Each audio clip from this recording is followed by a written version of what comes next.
안녕하세요. 날마다 기막힌 정오의 박종일 목사입니다. 오늘도 새로운 하루가 시작이 되었습니다. 주님의 말씀으로 오늘도 믿음으로 승리하시는 우리 날마다 기막힌 정오 식구들 되시기를 주님의 이름으로 기도합니다.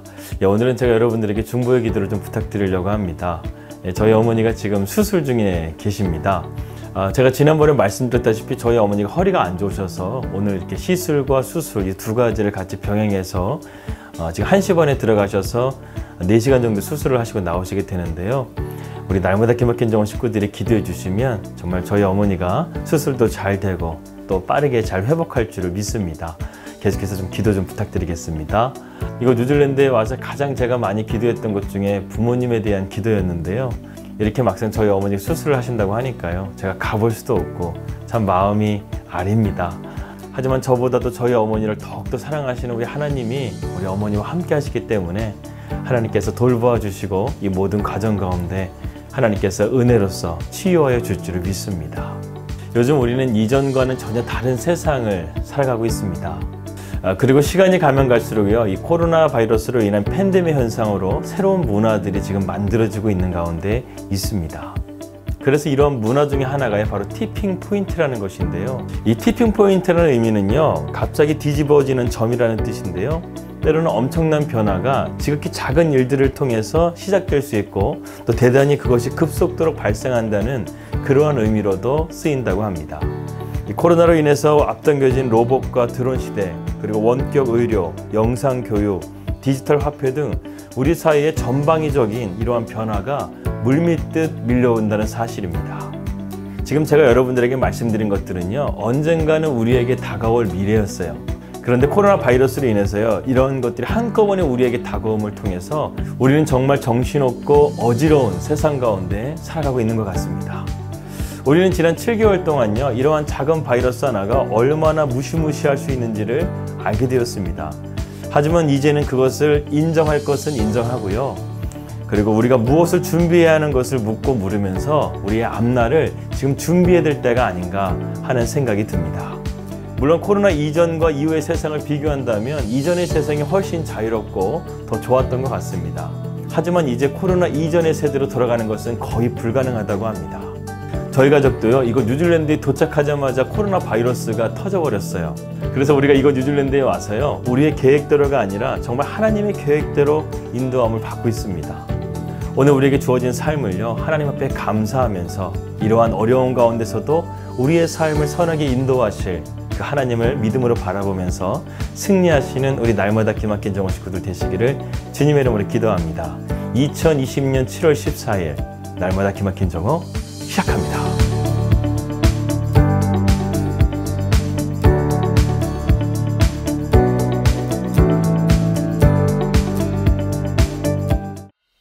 우리는 계속해서 다윗의 일생을 살펴보면서요, 그 말씀 속에서 주시는 교훈과 메시지를 함께 살펴보고 있습니다. 드디어 다윗은 헤브론에서의 7년의 내전을 마치고요, 이스라엘의 통일 왕국의 왕이 되어집니다. 하나님께서는 15년 전에 다윗에게 기름 부으셨을 때 다윗은 그것을 처음에는 반신반의했었습니다. 그리고 사울왕에게 쫓기고 블레셋에서는 미친 척까지 하면서 살았을 때는요, 정말로 그것이 과연 나에게 이루어질까 하는 의심이 들기도 했었습니다. 하지만 그러한 고난 가운데서도요, 다윗은 하나님의 건져주심을 경험하면서 하나님이 지금 자기와 함께 계심을 늘 의지하고 믿음으로 나아가면서 그가 하나님께서 원하시는 그러한 왕으로서 만들어져 가고 길들여져 간다는 사실을 우리는 보게 되었습니다. 그래서 다윗의 지은 시편 중에 가장 끝내주는 시편이 바로 시편 23편 아닙니까? 여호와는 나의 목자시라는 거예요. 여호와 로이, 주님께서 내 삶 가운데 진정한 목자가 되어주신다는 겁니다. 여러분, 양이라는 동물은 참 재미있습니다. 이 양은요, 목자의 음성에만 귀를 기울입니다. 잠깐 제가 자료 영상 하나 준비했는데요. 한번 이걸 보시겠습니까?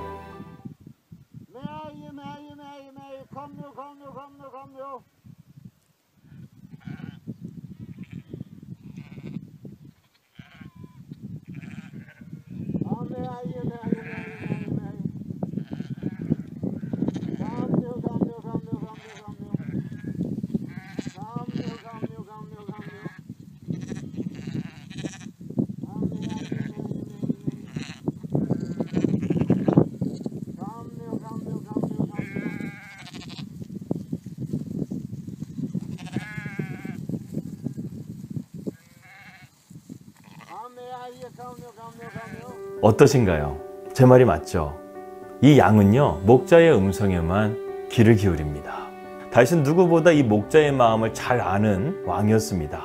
그래서 그는 하나님께서 나의 인생 가운데 목자가 되어주셔서 나를 사망의 음침한 골짜기에서 건져주시고, 또 그리고 나를 주의 지팡이와 막대기에서 건져주시고, 내 원수의 목전에서 상을 베푸시고 내 머리에 기름을 부으시는 그런 하나님의 은혜를 그는 기억하면서 고백했던 것입니다. 여러분, 우리의 삶 가운데서도요, 하나님께서 우리의 진정한 목자가 되어주셔서 우리의 삶을 바르게 인도하시고, 또 그리고 우리의 삶을 지켜주시고 보호해주시는 그러한 하나님의 은혜가 저 여러분들에게 함께 하시기를 주님의 이름으로 기도합니다. 또한 목자는 우리를 지켜줄 뿐만 아니라 우리의 삶을 선한 길로 인도하십니다. 다윗이 고난 가운데 있었지만 그럼에도 불구하고 다윗은 자신의 비전 앞으로 한 걸음 한 걸음씩 믿음으로 나아갔던 것을 우리는 보게 되죠. 하나님은 우리를 때로는 광야 가운데 모실 때가 있어요. 하지만 그 광야에서 제자리에 있는 것이 아니라 하나님께서는요, 우리가 앞으로 전진하게끔 우리의 삶의 진정한 목표를 가지고 나아갈 수 있도록 우리의 삶을 붙드실 뿐만 아니라 인도하여 주신다는 사실을 여러분들은 꼭 기억하시기를 주님의 이름으로 기도합니다. 이 사무엘하 5장의 기록을 보게 되면 참으로 흥미롭습니다. 그리고 저는 이 5장의 말씀을 보게 되면요, 에베소서 6장에 나오는 하나님의 전신갑주, 우리의 싸울 적은 혈과 육에 대한 것이 아니라 하늘에 있는 자들과 권세 있는 자들, 즉 마귀 사탄을 말하는 것인데요, 정말 그런 영적인 전쟁을 보여주는 아주 중요한 그림과 같은 이야기가 바로 사무엘하 5장 말씀에 기록되어 있습니다. 다윗은 드디어 이스라엘 12지파의 통일왕국의 왕이 되었습니다. 그래서 다윗이 왕이 되자마자 첫 번째로 했던 것이 바로 무엇이냐면 예루살렘을 탈환하는 거예요. 여호수아 때에 탈환했던 그 땅이요, 다시금 여부수 족속이 강성해짐을 통해서 그 땅이 이스라엘 땅이 되어버리지 않은 거예요. 이 예루살렘이라는 땅은 하나님께서 주신 약속의 땅이었습니다. 그렇기 때문에 이 이스라엘은 계속해서 그 예루살렘을 탈환하기 위해서 몇 번을 시도했지만 실패하고 말았어요. 다윗이 전쟁을 좋아해서 여부수 족속을 침략한 것이 아니라요, 그 땅이 원래는 하나님의 땅이었고 하나님께서 그 땅을 주셨기 때문에 하나님의 말씀을 이루어가기 위해서 다윗은 그 예루살렘을 탈환하기로 결정한 것입니다. 온 이스라엘 백성들이 이것에 대해서 모두가 동의하였고, 그로 인해서 다윗은 군사를 이끌고요, 여부수 족속을 물리치게 됩니다. 그리고 드디어 예루살렘을 탈환하게 된 것입니다. 다윗이 여부수 족속을 몰아내고 예루살렘을 탈환하게 된 것은요, 그의 왕권을 더욱더 견고하게 세울 수 있는 아주 중요한 사건이 된 것이었습니다. 이 예루살렘이라는 곳은 이스라엘 역사 가운데 아주 중요한 장소였습니다. 그래서 다윗이 이 예루살렘을 탈환한 것은요, 하나님의 일이었던 거예요. 하나님이 기뻐하시는 일이었다는 사실입니다. 여러분, 우리의 삶도 마찬가지죠. 우리의 왕 되신 주님이 나의 왕자에 앉으시게 되면요, 제일 먼저 하실 일은요, 분명합니다. 우리 안에 깊이 뿌리 박힌 악의 습관을 제어하시는 거예요. 제하시는 것입니다. 우리가 아무리 노력해도 굴복하지 못했던 난공불락의 요소인 이 죄를 예수님은요, 우리 안에 오셔서 그것들을 당신의 그 권능으로 제하시고 우리에게 참된 승리의 기쁨을 나누실 것입니다. 그렇기 때문에 주님이 오시면요, 잔치집이 되는 거예요. 내 안에 나를 괴롭히고 있었던 죄악된 것들이 주님이 주인 되셔서요, 이 모든 것들을 다 쫓아내시고 제어하시고 능력으로 물리치실 것이기 때문에 그렇습니다. 다윗이 시온성 예루살렘을 탈환함을 통해서요, 다윗의 왕권은 다시 한번 온 이스라엘 백성들에게 확인되었던 사건이었고, 그리고 또한 이 사건은요, 하나님이 다윗과 늘 함께 계시고 계신다는 사실을 온 이스라엘 백성들에게 보여준 아주 중요한 사건이 된 것입니다. 그래서 저는요, 이 사무엘하의 가장 베스트의 말씀을 뽑으라고 한다면 바로 사무엘하 5장 10절 말씀을 뽑겠습니다. 만군의 하나님 여호와께서 함께 계시니 다윗이 점점 강성하여 가니라. 여러분, 우리의 삶도요, 주님을 나의 주 나의 하나님으로 모심을 통해서 점점 강성해지는 삶이 되시기를 주님의 이름으로 기도합니다. 두 번째로 다윗은요, 길보아 전투에서 사울과 그의 친구 요나단을 죽였던 이스라엘의 숙적 블레셋 족속을 물리치게 됩니다. 이 블레셋 족속도 그 당시에 상당히 강성했던 나라였습니다. 길보아 전투에서 사울 왕이 결국에는 패하지 않습니까? 그만큼 그들은 군사력이 강했던 나라였습니다. 그런데 왜 다윗이 왕이 되자마자 이 블레셋 족속이 군사를 일으켜서 르비딤 골짜기까지 오게 된 것일까요? 만약에 다윗이 유다의 왕으로서 헤브론에서만 있었다고 한다면 이 블레셋 족속은 다윗을 그렇게 경계하지 않았을 것입니다. 그런데 이 다윗이 예루살렘까지 탈환할 뿐만 아니라 이스라엘 모든 지파의 왕으로서 추대되었다는 소식을 듣자 이 블레셋은 갑자기 두려워지기 시작했고, 그래서 블레셋 족속은요, 이스라엘 백성들이 여부스 족속을 물리치고 잠깐 한숨 돌릴 그 틈에 기습적으로 르비딘 골짜기까지 와가지고요, 그들을 공격하려고 했던 것이었습니다. 여러분, 저는요, 이 블레셋 족속이 마치 마귀와 같다는 생각이 듭니다. 여러분, 마귀가 우리를 공격할 때도 마찬가지입니다. 우리가 대충 신앙생활을 하면요, 마귀가 조금만 고난을 주게 되면 우리는 절망하게 되고 낙심하게 됩니다. 그런데 우리가 제대로 믿음 생활을 하게 되면요, 마귀는 긴장하는 거예요. 그래서 마귀가요, 마치 블레셋 족속처럼 총공세를 펼치는 거예요. 여기서 블레셋 족속이 진을 쳤던 르비딘 골짜기는요, 예루살렘에서 얼마 멀리 떨어지지 않은 지점이었습니다. 그들은요, 아주 치밀하게 계획을 준비했어요. 이스라엘 백성들이 여부스 족속을 친 가운데서 좀 지쳐 있을 거다, 힘이 빠져 있을 거다, 우리가 그때 기습적으로 이스라엘을 공격하게 되면 그들을 충분히 이길 수가 있다, 이렇게 생각을 하고요, 이스라엘 백성들이 잠깐 한숨 돌리는 그 시점에 르비딘 골짜기에서 총공세를 준비하고 있는 거예요. 여러분, 마귀는요, 이처럼 치밀하고요, 막강한 힘을 가지고 우리를 공격합니다. 그리고 집요하고 끈질겨요. 한번 졌다고 해서요, 절대로 마귀는 물러나지 않습니다. 오늘 우리가 말씀을 보게 되면요, 블레셋 족속이 전면전에서 결국에는 하나님의 역사 가운데서 패하게 됩니다. 그런데요, 블레셋 족속은 포기하지 않아요. 또다시 잠깐 후퇴했다가요, 전세를 가다듬고 다시금 이스라엘을 공격하려고 준비하고 있습니다. 그런데 하나님의 계략과 모략을 통해서요, 이 블레셋 족속이 이스라엘에게 격파되어지는 것을 우리는 말씀을 통해서 보게 됩니다. 욥기의 말씀을 보십시오. 얼마나 폭풍처럼 마귀가 욥을 몰아칩니까? 그러나 우리가 거기서 한 가지를 깨닫죠. 마귀가 아무리 그렇게 파상적인 공격을 한다 할지라도 마귀는 그의 생명을 건들 수가 없었어요.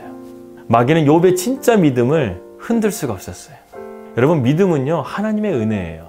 욥이 자기의 의지로서 마귀의 공격을 이겨낸 것이 아니라요, 하나님께서 욥을 붙들어주고 계셨던 거예요. 욥이 하나님의 은혜를 기억하고 있었던 것 자체가요, 그의 삶 가운데 하나님이 그와 함께 하신다는 거예요. 그래요. 주님이 우리 안에 계시게 되면요, 세상에 그 어떤 것이 나를 흔든다 할지라도요, 절대로 우리의 믿음을 흔들 수가 없게 된다는 사실입니다.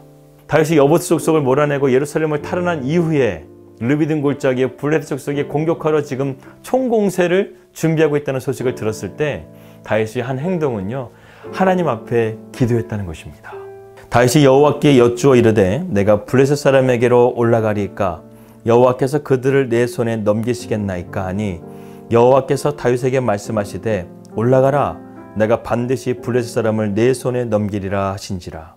다윗은 이 기도가 얼마나 중요한지를 그는 깨달았죠. 다윗이 사울왕의 추격을 피해서 블레셋 족속이 있었을 때요, 아말렉 족속이 시글락성을 침략해서 그의 가족들과 부하들의 가족들까지 포로로 다 잡아가게 됐습니다.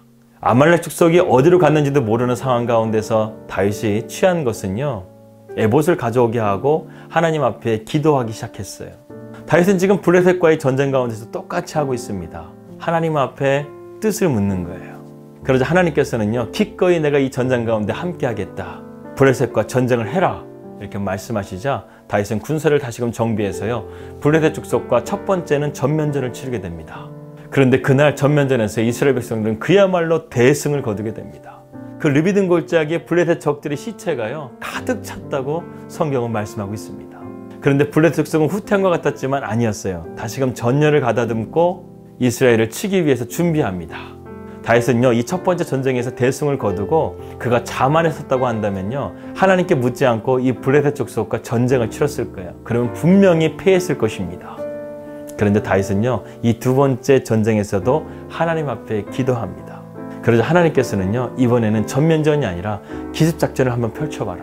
그래서 다윗은 하나님 말씀에 순종해서요, 블레셋 족속을 기습으로 칩니다.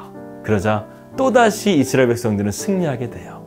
다윗이 여호와께 여쭈니 이르시되 올라가지 말고 그들 뒤로 돌아서 뽕나무 숲을 맞은편에서 그들을 기습하되 뽕나무 꼭대기에서 걸음 걷는 소리가 들리거든 곧 공격하라. 그때 여호와가 너보다 앞서 나아가서 블레셋 군대를 치리라 하신지라. 여러분, 주님을 모시고 산다는 것은요, 때로는 참 쉽지가 않을 때가 있어요. 때로는 이런 블레셋 족속과 같은 마귀의 공격이 우리를 공격할 때가 있습니다. 그때 우리가 해야 될 것이 무엇일까요? 바로 하나님께 무릎 꿇는 거예요. 기도하면 하나님께서요, 앞서가셔서 우리를 위해서 싸우실 것입니다.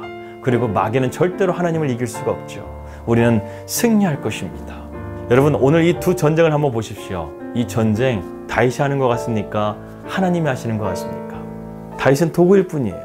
하나님 말씀에 순종하고 그대로 하니까요, 하나님께서 그 모든 적들을 다 물리쳐 주시는 그 은혜를 우리가 보게 됩니다. 그렇기 때문에 우리가 정말 중요한 것이 무엇이냐면 우리는 하나님을 붙들어야 된다는 거예요. 우리 주님께서도요, 우리에게 시험에 들지 않게 하기 위해서 기도하라고 말씀하셨습니다. 주님이 가르쳐 주신 주기도문에도요, 우리를 다만 악에서 구원하여 달라고 기도하고 계십니다. 그래서 우리 그리스도인들은요, 전쟁은 칼과 무기로 하는 것이 아니라 우리의 기도의 두 손을 가지고 하는 것이라는 사실을 여러분 꼭 기억하십시오. 지금 우리는 코로나 바이러스로 인해서요, 많이 어려운 시기를 지나가고 있습니다. 그렇다고 해서 우리가 교회에서 모여서 기도할 수도 없는 그런 상황까지 되어버렸어요. 여러분, 지금이야말로 여러분들의 가정에서 월음을 시작해야 됩니다. 여러분의 문제를 가지고 집에서 하나님과 기도로서 씨름하셔야 됩니다. 아무리 어려운 문제를 할지라도, 그리고 앞이 보이지 않는 문제를 할지라도요, 우리가 하나님을 간절하게 찾으면 하나님 우리에게 지혜를 주시고 또 우리의 길이 되어 주실 것을 믿습니다. 여호와는 나의 목자라고 했습니다. 하나님께서는 우리가 어떤 상황 가운데 있다 할지라도 우리를 쉴만한 물가로, 푸른 초장으로 인도하실 것을 믿습니다. 그렇기 때문에 여러분, 우리 포기하지 말고요, 지금 있는 그 자리에서 우리 주님 앞에 간절하게 기도할 수 있는 우리 날마다 기막힌 정원 식구들 되시기를 주님의 이름으로 기도합니다. 만군의 하나님이 저와 여러분들에게 함께 하시니 우리가 점점 강성하여질 줄을 믿습니다. 오늘 말씀을 묵상하면서 주신 찬양은요, 오직 믿음으로입니다.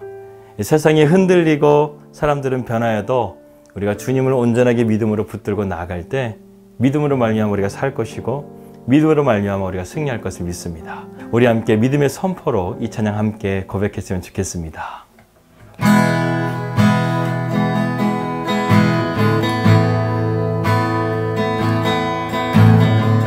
세상은 들리고 사람들은 변하여도 나는 주를 섬기리.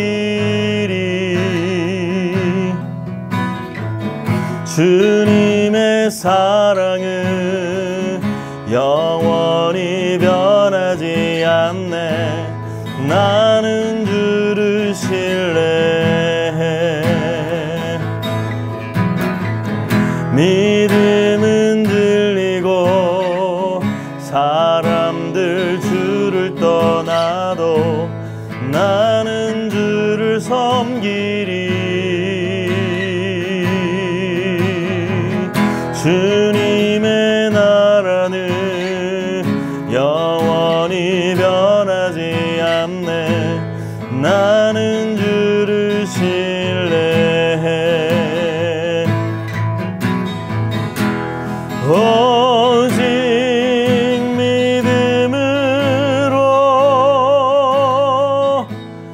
믿음으로 내가 살리라. 오직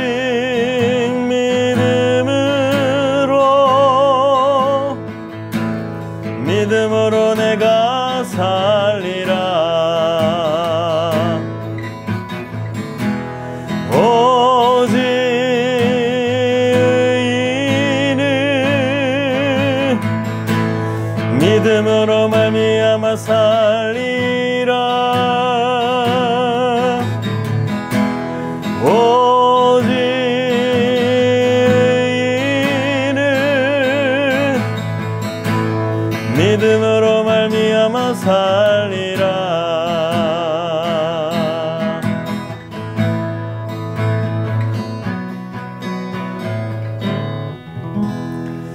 하나님, 오직 의인은 믿음으로 말미암아 살리라 우리에게 말씀하셨습니다. 주님, 이 말씀처럼 우리의 삶이 믿음으로 승리하는 삶이 될 수 있도록 인도하여 주시옵소서. 세상이 흔들리고 아버지 사람들은 변한다 할지라도 우리는 변하지 말게 하여 주시고 우리의 믿음은 더욱더 주님을 굳건하게 붙들 수 있는 그 믿음의 자리로 나아갈 수 있도록 하나님 인도하여 주시옵소서. 정말로 우리의 믿음을 통해서 정말 이 세상이 소망을 갖게 하여 주시고 우리의 믿음을 통해서 정말로 이 세상이 빛을 밝힐 수 있는 거룩한 빛과 진리의 사람들이 될 수 있도록 하나님 우리를 붙들어 주시옵소서.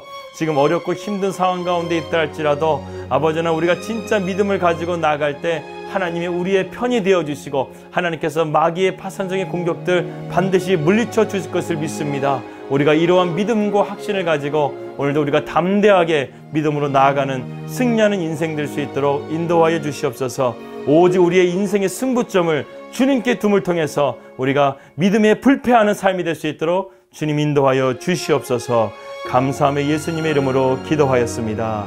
아멘. 예, 평안한 하루 되시고요. 저는 내일 뵙도록 하겠습니다. 우리 믿음으로 승리합시다.